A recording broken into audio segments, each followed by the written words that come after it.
तो जैसा कि आप लोग देख सकते हैं, ये बीबीए का सिलेबस है। विनोद बिहारी महतो कोयलांचल यूनिवर्सिटी का। ये आपका सीबीसीएस सिस्टम के तहत ये सिलेबस है। और 2021 से होने वाली जितने भी एडमिशन या उसके आगे आने वाली 21 के बाद आने वाले जितने भी बैच हैं, उनमें यही सिलेबस को फॉलो किया जाएगा। तो जैसा कि आप देख सकते हैं, ये सिलेबस जो है ये आपका 6 सेमेस्टर तक का सिलेबस है। 3 साल का ये कोर्स है बीबीए, और इस 3 साल के कोर्स में 6 सेमेस्टर है, 1 साल में 2 सेमेस्टर। तो हम लोग देखते हैं कि ये जो सिलेबस है वो किस तरीके से डिवाइड किया गया है सारे सेमेस्टर में, क्या क्या पेपर्स हैं, कितने मार्क्स का एग्ज़ाम है, और देखेंगे कि और क्या क्या डिसिप्लिन इसके अंदर आती है। तो जैसा थोड़ा आपको इन्फॉर्मेशन दे दी बीबीए के बारे में कि बीबीए एक वोकेशनल कोर्स है, और इस वोकेशनल कोर्स के अंदर आपका बीबीए ऑनर्स है। ये मतलब कि इसमें आपको स्पेशलाइजेशन भी आपको मिलेगा देखने को। तो ऑनर्स है, इसका मतलब स्पेशलाइजेशन पेपर इसमें आपको मिलेगा। स्पेशलाइजेशन पेपर आपके लास्ट ईयर में 5th सेमेस्टर से स्टार्ट हो जाता है आपको। अब ये तो कॉलेज पर डिपेंड करती है कि उस कॉलेज में कौन कौन सी स्पेशलाइजेशन अवेलेबल है, लेकिन जनरली जो सिलेबस को तैयार किया गया है वो मेन जो कोर स्पेशलाइजेशन है मार्केटिंग, एचआर और फाइनेंस के लिए इस सिलेबस को बनाया गया है। तो इसको हम लोग देखते हैं। काफ़ी स्कोप भी है बीबीए का। बीबीए करने के बाद आपको लगभग सारे सेक्टर में आप एलिजिबल हो सकते हो जॉब के लिए, ठीक है। इवन आप आईटी कंपनीज में भी बहुत सारे जो उनके प्रोजेक्ट चलते हैं, जो नॉन टेक्निकल प्रोजेक्ट होते हैं, जैसे कि टीसीएस वगैरह भी काफ़ी मैनेजमेंट के बीबीए के फ्रेशर्स को हायर करते हैं। बैंक्स में, इंश्योरेंस में, म्यूचुअल फंड में, किसी भी मैन्युफैक्चरिंग कंपनी में, किसी भी सर्विस सेक्टर वाली कंपनी में, ये सारे जगह पे बीबीए स्टूडेंट्स के लिए काफ़ी स्कोप है। स्कोप के बारे में हम किसी दिन और बात कर लेंगे।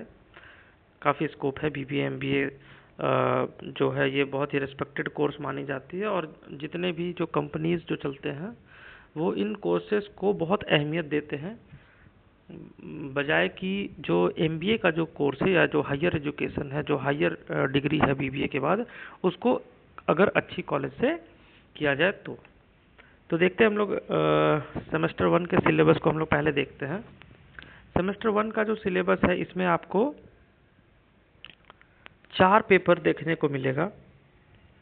इस 4 पेपर में आपका जो पेपर नंबर है ये 1000 से 1004 तक है, 1001 से 1004 तक। तो जो इसमें सेमेस्टर 1 में आपका 2 कोर पेपर रहेगा, ये 2 कोर पेपर आपका रहेगा, और एक जी पेपर रहेगा, ठीक है, जनरल इलेक्टिव का पेपर एक रहेगा, और एक आपका एईसीसी का पेपर रहेगा। तो ये आपका इसमें एक core paper, sorry 2 core paper, एक जीई पेपर और एक एईसीसी का पेपर रहेगा। मार्क्स डिस्ट्रीब्यूशन कैसा है? टोटल 100 मार्क्स का है, फुल मार्क्स 100 है, जिसमें कि इंटरनल आपका 20 का है, कोर पेपर का और जीई का। कोर पेपर आपके 2 हैं, जीई 1 है, तो 3 पेपर का जो इंटरनल है वो 20 का रहेगा, और एक्सटर्नल जो एग्ज़ाम होगी वो आपका 80 मार्क्स का रहेगा। टोटल फुल मार्क्स 100 है इसका। एक जो आपका एईसीसी का जो पेपर है वो इंग्लिश और हिंदी, एमआईएल जिसको कहते हैं, तो ये इंग्लिश और हिंदी जो है ये आपका टोटल 50 मार्क्स का रहेगा, फुल मार्क्स इसका 50 है। और इसका ब्रेकअप ऐसे है कि इंटरनल 10 का है, और आपका जो एक्सटर्नल है वो 40 मार्क्स का है। अच्छा, उसके बाद ये तो हो गया आपका सेमेस्टर 1 का 4 पेपर का, ठीक है। इसके बाद हम लोग आ जाते हैं सेमेस्टर 2 में। सेमेस्टर 2 में आप देख सकते हैं कि सेमेस्टर 2 में आपका देख सकते हैं आप लोग कि 4 पेपर सेमेस्टर 2 में भी है, और इन 4 पेपर में आपका सेम पहले वाले ही सेमेस्टर के जैसा इसमें भी 2 कोर पेपर रहेगा। ये 2 कोर पेपर है आपका, एक जी पेपर है आपका, और एक एसीसी है। अच्छा, हम लोग पेपर अगर सब्जेक्ट वाइज देखें तो सेमेस्टर 2 में जो सब्जेक्ट है वो आपका फंडामेंटल्स ऑफ एचआरएम है। उसके बाद आपका मार्केटिंग का इंट्रोडक्शन है, इंट्रोडक्शन ऑफ मार्केटिंग। विस्तृत सिलेबस ये जो पीडीएफ है इसके नीचे इसका डिटेल्ड सिलेबस भी दिया गया है, तो कोई दिक्कत की बात नहीं है। आप क्या क्या सब्जेक्ट है, सब्जेक्ट के अंदर क्या क्या टॉपिक पढ़ना है, वो सारा चीज़ इसमें आपको मिलेगा। एक जीई पेपर है जो क्वांटिटेटिव टेक्निक फॉर मैनेजमेंट। ये क्वांटिटेटिव टेक्निक आप लोग को पढ़ना है। ये जीई पेपर है, इसका 20 मार्क्स का इंटरनल है, 80 का एक्सटर्नल है।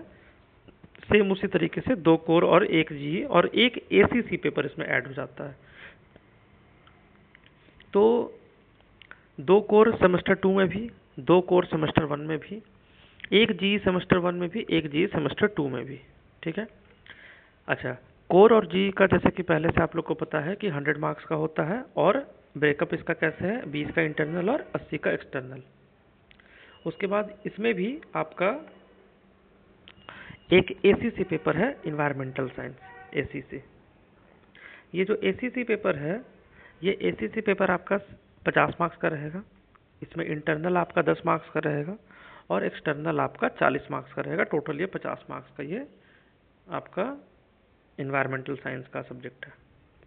बेसिक इन्वायरमेंटल साइंसेस में आप लोग को वही पॉल्यूशन के बारे में, noise pollution, air pollution, water pollution, आपका ग्लोबल वार्मिंग का है आपका, और जो गैसेस हैं जितने सारे भी पॉल्यूशन से रिलेटेड, कार्बन डाइऑक्साइड, ये सारा चीज़ आपको मतलब बेसिक्स जो एकदम 878 का जो इन्वायरमेंट का जो बुक है उससे भी आप इसको आराम से कर सकते हैं। नेक्स्ट हम लोग चलते हैं सेमेस्टर 3 में। तो सेमेस्टर 3 जो है इसमें आपका टोटल 5 पेपर है। सेमेस्टर 3 में टोटल 5 पेपर है आपका। इसमें 3 कोर पेपर आ जाता है जो कि है आपका organisation behaviour, management accounting, public relation and corporate strategy. ये 3 आपका कोर पेपर है। कोर पेपर 100 मार्क्स का होता है, 20 इंटरनल और 80 एक्सटर्नल। एक इसमें जीई पेपर है आपका मैथ। अच्छा, बहुत अब स्टूडेंट्स को जो कॉमर्स बैकग्राउंड से हैं या फिर जो आर्ट्स बैकग्राउंड से जो इसमें एडमिशन लेते हैं, उन लोगों को मैथ में थोड़ी बहुत दिक्कत होती है। तो उसके लिए हम ये सजेस्ट करेंगे कि बिजनेस मैथ जो है ना, इसको आप लोग पहले तो सिलेबस आप लोग अच्छे से आप लोग देखना।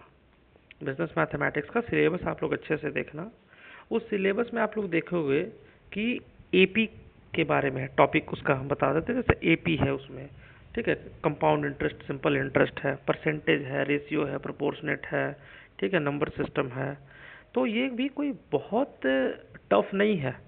अगर आप लोग कोई आर.एस. अग्रवाल की भी अगर एक बुक ले लोगे, या आप लोग यूट्यूब में भी अगर टॉपिक्स को आप सर्च मार करके पढ़ लोगे तो ये हो जाएगा। ठीक है, क्योंकि हम देखते हैं कि जैसे बहुत सारे जो कॉलेजेस है उसमें बीबीए जो कोर्स है उसमें मैथ के टीचर अवेलेबल नहीं होते हैं। क्योंकि बीबीए या जो एमबीए, जो ये बैकग्राउंड, ये जो मैनेजमेंट जो कोर्स है, इसमें मैथ पर उतना ज़्यादा तो नहीं। एमबीए में तो फिर भी है, उसमें फिर भी लोग मैथ पढ़ते हैं, लेकिन ऐसे आपको मैथ के जनरली टीचर नहीं देखने को मिलते हैं। इसके वजह से स्टूडेंट्स को बहुत ही ज़्यादा स्ट्रेस होता है। तो उसके लिए मेरा यही सजेशन है कि आप लोग इसको यूट्यूब से आप लोग पढ़ने का कोशिश कीजिए, और या तो फिर कोई एक आर.एस. अग्रवाल की बुक ले लीजिए। ये हो जाएगा, ठीक है, बहुत टफ नहीं है, हो जाएगा। अच्छा, उसके बाद एक पेपर जो एक्स्ट्रा है इसमें वो है कंप्यूटर एप्लीकेशन। ये एसीसी पेपर है, सेक पेपर भी इसको बोलते हैं। तो कंप्यूटर एप्लीकेशन एकदम बेसिक्स कंप्यूटर है, मतलब कि एकदम आपको नेटवर्किंग क्या है आपका, रैम रोम, हार्डवेयर, सॉफ्टवेयर, ठीक है, डिफरेंट टाइप्स ऑफ एप्लीकेशंस क्या क्या है, ठीक है, ऑपरेटिंग सिस्टम क्या है, मतलब ये भी काफ़ी बेसिक्स एकदम कंप्यूटर का फंडामेंटल्स है। इसमें कोई भी आपको मतलब टफ कोई चीज़ नहीं है। इंटरनेट क्या है इसमें, एमएस वर्ड, एमएस एक्सेल के बारे में आपको है, ठीक है। तो ये भी बहुत ही इजी है, ठीक है, कोई टफ नहीं है। और ये आपका 85 मार्क्स का है, तो 10 का इंटरनल है और 40 का आपको सेंटर में एग्ज़ाम है इसका। सेमेस्टर 4 आप हम लोग देख लेते हैं। सेमेस्टर 4 जो ये है, इसमें भी आपको सेम सेमेस्टर 3 के ही जैसा 5 पेपर देखने को मिलेगा, ठीक है। 4001 से लेकर के 4003 तक कोर पेपर है, यानी कि जैसे फाइनेंशियल मैनेजमेंट है कोर, कॉर्पोरेट लॉ है, बिजनेस रिसर्च मेथड है। ये 3 आपका कोर पेपर है जो कि 100 मार्क्स का रहेगा, 20 का इंटरनल और 80 का एक्सटर्नल। उसके बाद आपका एक इसमें पेपर है planning and economic development of India, काफ़ी अच्छा पेपर है। कॉर्पोरेट लॉ भी काफ़ी अच्छा पेपर है, स्टूडेंट को बहुत सारे चीज़ मतलब सीखने को मिलेगा। कॉर्पोरेट लॉ अगर अच्छे से आप लोग अगर देखोगे पढ़ोगे अगर आप लोग, तो इसमें काफ़ी कुछ सीखने के लिए है। फाइनेंशियल मैनेजमेंट भी है, फाइनेंस का बेसिक्स आपको यहाँ पर पता चलेगा, ठीक है। इन्वेस्टमेंट डिसीजन क्या है, बजटिंग डिसीजन क्या है, ठीक है, डिविडेंड डिसीजन क्या है, अगर अच्छे से आप लोग पढ़ोगे तो काफ़ी अच्छा है। थ्योरीज है इसमें, ठीक है। कॉर्पोरेट लॉ भी आपका काफ़ी अच्छा पेपर है, इसमें आप लोग को पता चलेगा कि कंपनी का जो जो बेसिक स्ट्रक्चर होता है, जो रूल्स एंड रेगुलेशंस होता है, ठीक है, किस रूल्स से कंपनी को चलाया जाता है, बनाया जाता है, डायरेक्टर कैसे होते हैं, कितने टाइप के होते हैं, CSR क्या होता है, काफ़ी चीज़, ठीक है। कॉर्पोरेट गवर्नेंस के बारे में काफ़ी चीज़ इसमें आपको देखने को मिलेगा। उसमें उसके बाद इसमें जो और 2 अलग पेपर है वो है आपका, बता दिए कि planning and economic development of India है, ये आपका जीई पेपर है। एक इसमें ACC पेपर है, सेक पेपर भी इसको बोलते हैं, एंटरप्रेन्योरशिप का। एंटरप्रेन्योरशिप जो है वो अगेन 50 मार्क्स का है, जैसा कि सारे सेमेस्टर में एक पेपर 50 मार्क्स का पेपर रहता है ACC। तो ये आपका सेमेस्टर 4 में एंटरप्रेन्योरशिप जो है ये आपका 50 मार्क्स का है, ठीक है। 10 का इंटरनल और 40 का सेंटर में एग्जाम होगा। नेक्स्ट हम लोग देखते हैं लास्ट ईयर, ये आपका लास्ट ईयर है। लास्ट ईयर में आप देखो कि लास्ट ईयर आपका 2 सेमेस्टर यानी कि 5th और 6th सेमेस्टर में आपका लास्ट ईयर होगा। 5th सेमेस्टर में आने के बाद मतलब 4th सेमेस्टर को सक्सेसफुली पास करने के बाद जब आप 5th सेमेस्टर में आओगे तो 5th और 6th सेमेस्टर के बीच में आपको एक प्रोजेक्ट करना पड़ेगा, एक इंटर्नशिप करना पड़ेगा, ठीक है। वो हम आपको अभी बताएंगे, ठीक है। लेकिन ये आपको सेमेस्टर 5 में भी आप कर सकते हो और सेमेस्टर 6 में भी कर सकते हो, मतलब दोनों के बीच में आपको कर लेना है। सेमेस्टर 6 से पहले आपको अपना इंटर्नशिप कंप्लीट कर लेना है। कॉलेज के द्वारा जो आपको टॉपिक मिलेगा, या फिर अगर आप खुद से कोई टॉपिक, अगर आप खुद से किसी टॉपिक पर आप प्रोजेक्ट रिपोर्ट बनाना चाहते हो तो वो आप अपने टीचर से बात करके उस प्रोजेक्ट रिपोर्ट को बना सकते हो उस स्पेसिफिक टॉपिक पे। ये प्रोजेक्ट रिपोर्ट आपको बहुत काम आएगा क्योंकि ये लास्ट जो सेमेस्टर है 6 सेमेस्टर, उसमें एक 100 मार्क्स का ये प्रोजेक्ट होता है, प्रोजेक्ट वर्क होता है। इस प्रोजेक्ट आपका जो इंटर्नशिप होगा वो मिनिमम 30 डेज से लेकर के, मतलब मिनिमम वो 30 डेज का होना चाहिए, ठीक है। 30 डेज का अगर आप समर इंटर्नशिप प्रोजेक्ट कहीं पर किए हो, किसी कंपनी में, किसी भी ऑनलाइन के तरह से या कहीं ऑफलाइन के तरह से, तो उसी पर आपको एक प्रोजेक्ट रिपोर्ट बनाना पड़ेगा। अच्छा, यहाँ पर आने के बाद अब देखिए 5th सेमेस्टर में आने के बाद स्टूडेंट्स को क्या है कि उनको अपना स्पेशलाइजेशन इस समय चूज़ करना पड़ेगा। 5th सेमेस्टर में उनको अपना स्पेशलाइजेशन चूज़ करना पड़ेगा कि वो फाइनेंस लेंगे कि मार्केटिंग लेंगे या फिर HR लेंगे। अब तीनों के अलग अलग स्कोप हैं, तीनों के अलग अलग इम्पोर्टेंस है।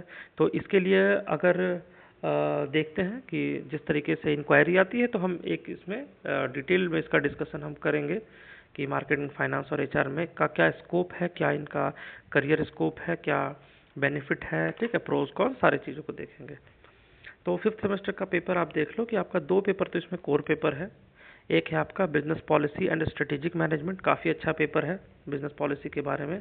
स्ट्रेटेजिक मैनेजमेंट है बहुत ही इंपॉर्टेंट, बहुत ही जो एकदम वाइटल जो इंफॉर्मेशन या नॉलेज आपको स्ट्रेटेजिक मैनेजमेंट से मिलता है, तो ये पेपर है आपका। दूसरा है आपका corporate governance and ethics, ethics क्या है, ठीक है, मोरालिटी क्या है, रॉन्ग राइट क्या है, ठीक है, ये सारा आपको इसमें देखने को मिलेगा। कॉर्पोरेट गवर्नेंस किस तरीके से कंपनी का गुड गवर्नेंस होता है, ठीक है। ये आपका 2 कोर पेपर है 100 मार्क्स का। अच्छा, अब है जो 5003 जो है 5003 और 4, ये आपका 2 पेपर आपको DAC पेपर है, यानी कि ये आपका जो डेवलपमेंट इन्हांसमेंट स्किल जो एक होता है DES पेपर या DSC development skill enhancement paper आपका रहेगा। तो उसमें आपको अपना स्पेशलाइजेशन पेपर चुनना है। तो ये जो DSC 1 पेपर है, इसमें आप जो ये आपको ऑप्शन दिया है A, B और C, ये 3 में से आपको कोई एक चुनना है। अगर कोई मार्केटिंग चुन रहा है तो वो उसके लिए जो ऑप्शन है वो है A वाला, marketing research and consumer behaviour, उसके लिए वो डीएससी 1 हो गया, ठीक है। और अब वही स्टूडेंट डीएससी 2 जब चुनेगा तो उसको अपना मार्केटिंग का ही पेपर का डीएससी चुनना है, ठीक है। तो उसके लिए ए में ही दिया गया है ये आपका लॉजिस्टिक मैनेजमेंट। तो लॉजिस्टिक मैनेजमेंट जो पेपर है वो मार्केटिंग के लिए है। तो जो मार्केटिंग जो चुन रहे हैं, ठीक है, जो आपका मार्केटिंग चुन रहे हैं उनके लिए 5003 में, ठीक है, 5003 में उनके लिए ए है, ठीक है। आप यहाँ पे भी ए चुनोगे, इसमें भी, और इसमें भी ए चुनोगे, ठीक है। अच्छा, अब अब अगर कोई अब अगर कोई मान लीजिए चुन रहा है एचआर, तो एचआर जो चुन रहा है उसके लिए जो पेपर होगा डीएससी 1 में, वो बी को चूज करेगा, ठीक है। ये वाला नॉलेज मैनेजमेंट, ये जो पेपर है ये वो चूज करेंगे एचआर वाले, ठीक है। ये एचआर के लिए है। तो एचआर के लिए नॉलेज मैनेजमेंट हो गया डीएससी 1, और डीएससी 2 जो उनका होगा वो होगा एचआर के लिए ये industrial relation and labour law. ये जो पेपर है वो डीएससी 2 में सेलेक्ट करेंगे, ठीक है। ये उनका डीएससी 1 डीएससी 2 हो गया। तो यानी एचआर के लिए बी है, ठीक है। अच्छा, और मार्केटिंग के लिए, मतलब ऐसे आप लोग देख लो कि मार्केटिंग के लिए ए है, एचआर के लिए आपका बी है, और फाइनेंस के लिए आपका यहाँ पर देख लो आप लोग सी है फाइनेंस के लिए, ठीक है। सी, फाइनेंस के लिए सी है, ठीक है। क्लियर हो गया। फाइनेंस जो लेंगे उनके लिए सी है, financial market and services DSC 1 में, और public finance and corporate taxation उनका डीएससी 2 हो जाएगा।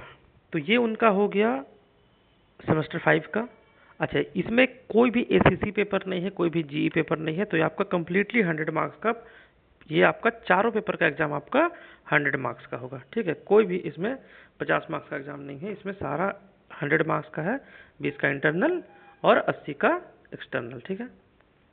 अच्छा, उसके बाद आप देखो नेक्स्ट में जो लास्ट सेमेस्टर है, तो हम ये उम्मीद करते हैं कि 5th सेमेस्टर के एंड तक आप लोग अपने प्रोजेक्ट को कर लोगे, ठीक है।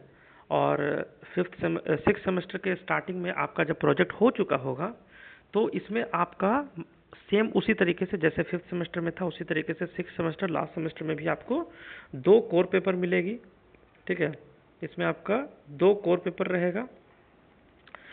अब डीएससी 2 तक तो ऊपर में था, डीएससी 2 तक तो ऊपर में आप चूज कर लिए थे। यहाँ पर जो है वो आप डीएससी 3 चूज करोगे और डीएससी 4 चूज करोगे। जो चूज करने का आप लोग जब फॉर्म भरोगे तो आप लोग बहुत ही ध्यान से आप लोग फॉर्म भरना, क्योंकि वहाँ पर आपका अगर डीएससी गलत हो गया, मान लीजिए डीएससी 3 में आप मार्केटिंग का भर दिए और आप एचआर के स्टूडेंट हैं, या एचआर के स्टूडेंट हैं और फाइनेंस का भर दिए, तो ये फिर अगर मिसमैच हो जाता है तो आपके मार्कशीट कॉपी आपका रिजेक्ट हो जाएगा, वो कॉपी चेक नहीं होगा क्योंकि बंडलिंग अलग अलग हो जाएगा उसका, ठीक है। मार्केटिंग के मतलब बंडल में एचआर का कॉपी चला जाएगा। तो ये आप लोग यहाँ पर थोड़ा सा देखो, हम आपको एकदम ग्राउंड का बात बता रहे हैं, एकदम जो प्रैक्टिकल का बात बता रहे हैं, जो कॉलेजेस में होती है, जो स्टूडेंट्स फेस करती है, जो हम लोग को ये सब कंप्लेन सुनने को मिलता है कि सर ऐसे हो गया वैसे हो गया, ठीक है। तो यहाँ पर आप लोग ध्यान से चुनना। तो सेम उसी तरीके से सेम इसका भी है आपका लास्ट सेमेस्टर में 6th सेमेस्टर में आपका जो कोर पेपर है, एक आपका मैनेजमेंट इंफॉर्मेशन सिस्टम है MIS। प्रोजेक्ट वर्क जो है, जो आप बना चुके हो प्रोजेक्ट वर्क, उस प्रोजेक्ट वर्क को आप लोग अपना 2 कॉपी उसका करवा लेना, एक कॉलेज के लिए और एक जो एक्सटर्नल में आपको जो सबमिट करना पड़ेगा उसको, और एक जो कॉपी रहेगा आपका वो कॉलेज में आपको देगा। मतलब दो आप लेकर के आओगे, एक कॉलेज के लिए और एक एक्सटर्नल के लिए जो कि यूनिवर्सिटी जाता है, ठीक है। तो ये हो गया। अच्छा, नहीं तो फिर आप अगर चाहोगे तो एक आप ले सकते हो, एक प्रोजेक्ट वर्क आप ले सकते हो, एक कॉपी, लेकिन हम लोग मिनिमम 2 कॉपी हम लोग उसको रेकमेंड करते हैं, ठीक है। अच्छा, उसके बाद जो है डीएससी 3 में आप लोग आ जाओ। ये आपका 6th सेमेस्टर का जो सिलेक्शन होगा, तो सेम उसी तरीके से यहाँ पर भी पेपर का जो सिलेक्शन ऐसे होगा कि जो मार्केटिंग लिए हुए हैं, मार्केटिंग के लिए ए होगा, मार्केटिंग के लिए ए है, ठीक है। एचआर के लिए आपका बी है, ठीक है। एचआर के लिए बी आपका है, और जो फाइनेंस है उनके लिए सी है, ठीक है। ये आप लोग ध्यान देना, ठीक है। इसको आप लोग अच्छे से चुनना। मार्केटिंग वाले ए चुनेंगे, advertising and brand management DSC 3 में। एचआर वाले बी चुनेंगे, ऑर्गेनाइजेशनल डेवलपमेंट डीएससी 3 में, और ट्रेनिंग एंड डेवलपमेंट डीएससी 4 में। और फाइनेंस वाले सी चुनेंगे, रिस्क एंड एश्योरेंस मैनेजमेंट, और आपका इंडियन बैंकिंग सिस्टम जो है वो आपका रहेगा फाइनेंस के लिए, ठीक है। तो फाइनेंस के लिए सी हो गया। तो ये आपका पूरे साल भर का, मतलब कि हर साल जो आप सेमेस्टर में जब चेंज करोगे तो ये आपका सिलेबस को आप लोग ध्यान से आप लोग पढ़ना, ठीक है। आपको इधर डिटेल्ड सिलेबस भी दिया हुआ है, ठीक है। डिटेल्ड सिलेबस भी यहाँ पर है, ठीक है। उसको भी अगर देखते हैं, अगर उस तरीके का क्वेरी आता है तो हम डिटेल्ड सिलेबस को भी अच्छे से एक्सप्लेन करेंगे आप लोगों को।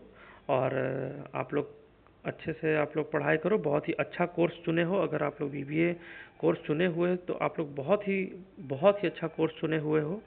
आज के समय में जो वोकेशनल कोर्सेस है, ठीक है, व्यावसायिक जो कोर्सेस है, इसकी डिमांड काफ़ी ज़्यादा है मार्केट में। कोई भी ट्रेडिशनल या जो रेगुलर कोर्सेस है उससे तो आप अच्छे ही स्टेज पर हो, क्योंकि आप एक टेक्निकल कोर्स को चुने हो। और अभी 2024 से होने वाले जितने भी एडमिशन हैं पूरे इंडिया भर में, जितने भी बीबीए में जो एडमिशन होंगी या बीसीए में जो एडमिशन होंगी, वो उसको एआईसीटी का अप्रूवल भी मिल गया है। तो यानी आप लोग को एक एडवांटेज ये भी है कि आपका जो कोर्स है वो एआईसीटी अप्रूव्ड कोर्स होगी। सारे कॉलेजेस में कहीं पर भी जहाँ बीबीए में आप एडमिशन ले रहे हो वो एआईसीटी अप्रूव्ड बीबीए कोर्स रहेगा, तो उसका वैल्यू भी बहुत आपको मिलेगा। और बीबीए खुद में भी एक बहुत ही प्रेस्टिजियस कोर्स है, क्योंकि इसका आगे का करियर, इसका आगे का जो स्कोप है बहुत अच्छा है, काफ़ी अच्छा स्कोप है। ये जो सिलेबस आप लोगों को हम बताएं ये आपका विनोद बिहारी महतो कोयलांचल यूनिवर्सिटी धनबाद का है। और अगर और भी किसी यूनिवर्सिटी का किसी भी सिलेबस, ठीक है, मैनेजमेंट और कॉमर्स से रिलेटेड अगर रहा, कोई क्वेरी रहा, तो आप लोग बताइए, हम उसको भी अच्छे से एक्सप्लेन कर देंगे, ठीक है। तो थैंक यू सो मच, और बेस्ट ऑफ लक। अच्छे मार्क्स से आप लोग पास होइए और अच्छे से डिग्री लेकर के आप लोग कॉलेज से निकलिए। Okay, thank you.